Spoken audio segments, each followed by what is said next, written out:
I had never seen the region as boiling, as implosive, as angry. There is so much hatred, there is so much rage, there is so much anger against both Israel and the United States. My fear is that Gaza could easily become a time bomb that really implodes regional stability. I cannot tell you the extent of popular anger and resentment and rage against the United States. Can I ask you, how is it that this catastrophe was able to happen?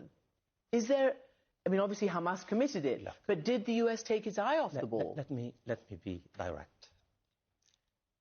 Biden's foreign policy does not differ very much from Trump's foreign policy. For the past 2 years, this administration has not made any major investment in either trying to stop the building of Jewish settlements or even to try to really bring about the establishment of a Palestinian state. It pays lip service to the idea of a two-state solution. What did the Biden administration do in the past 1 year? It has tried to build up on Trump's deal of the century, bring about normalization between Saudi Arabia and Israel. And why?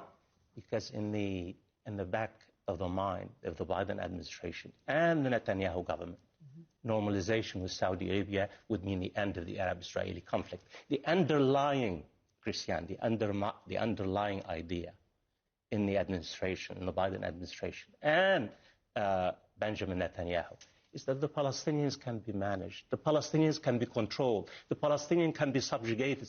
Why should we invest in the peace process? So the United States, you're basically saying, and we've observed, thought that it could, A, take its eye off the Palestinian ball and outsource that to these normalization deals between Israel and the Arab countries with which it's not at war.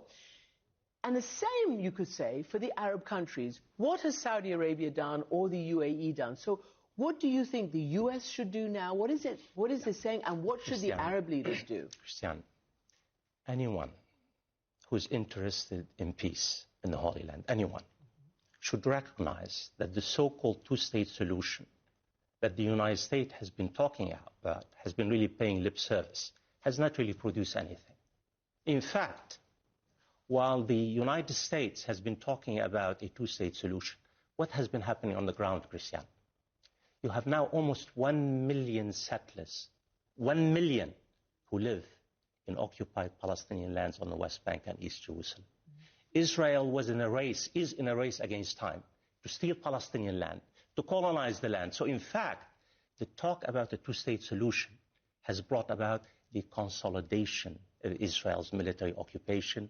And guess what? The undermining and the weakening of the Palestinian Authority. So what happens now? Israel will never respond. How does the United States continue its fierce loyalty, which will never change, to Israel, and finally move towards, because it's only going to be an internationalist movement, this. It's not going to be the parties who does it. Christian, if you ask me, and I'm sorry, I really have no trust in American foreign policy anymore. I have studied American foreign policy for many years. Not because some American policymakers are not decent people, but because they really don't have the guts and the moral courage to tell Israel is enough. That American interest, and I'm talking as an American now, our interests lie in a stable, peaceful Middle East. A peaceful, stable Middle East requires the Palestinians, allowing the Palestinians to have self-determination,